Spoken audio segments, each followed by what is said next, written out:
Hey, hi, I'm Kat, and welcome back to That Parenting Coach. On this channel, I share brain-based, trauma-informed, attachment-focused, real practical strategies and tools for parenting little humans and also reparenting little you.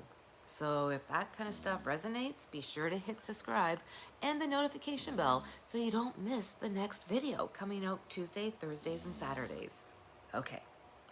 So let's talk about something that literally blew people's brains from a recent short I had shared, the one about how your baby's brain actually grows. Okay, so let's take a deep breath for this one though, okay? Breath in and out, because every breath counts. Here's the science in plain language about what I mean. Okay, the brain builds from the bottom up, okay? From body and survival systems developing first, and then up into emotions, and then finally into reasoning, kind of like levels.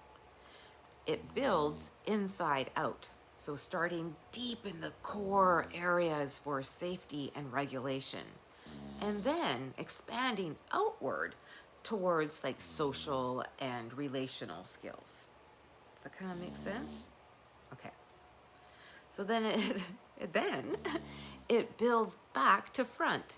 So the back of the brain handles movement, sensory input, reflexes, and the front of the brain, right here, especially, I should say in the prefrontal cortex, right?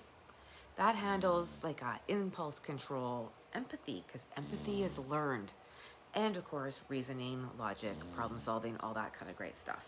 Okay. So why does that matter for us to know? Because every layer depends on the one before it.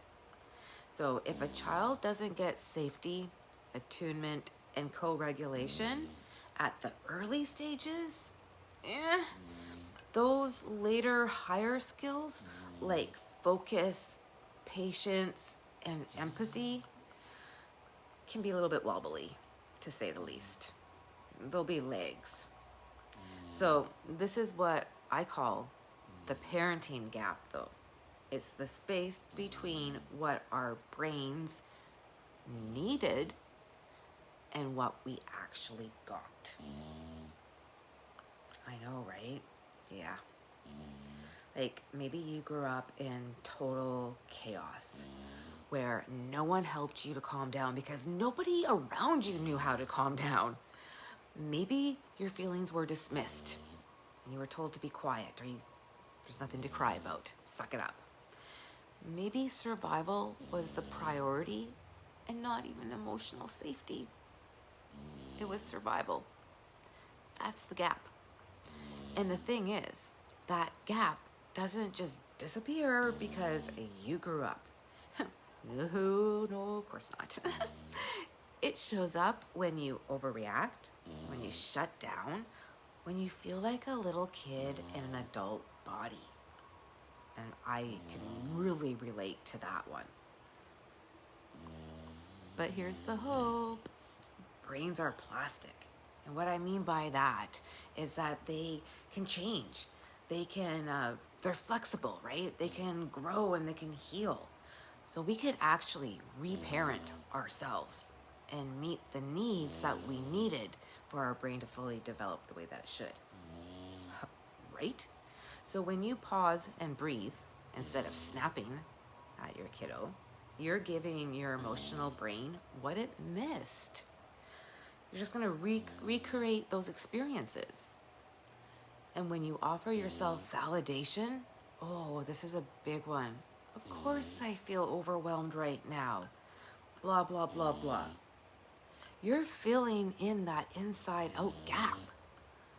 When you set boundaries kindly with your kids, you're actually reparenting your own inner child as well. So, the invitation this week, notice. Notice one moment when you feel too much or not enough. Instead of criticizing yourself, try saying, okay, this is my parenting gap. This is my parenting gap showing up. And I can close it with one small act of self-parenting right now. And what would that act be for you? Well, it might mean resting, taking a moment, journaling, tapping, or just telling yourself what you wish you heard as a child. Right? This is the heart of the work that I'm doing here. And it's also the book that I'm writing. Woohoo! So if this resonates, drop a comment about your own, aha moment. And make sure you subscribe so we can keep growing a community and supporting each other.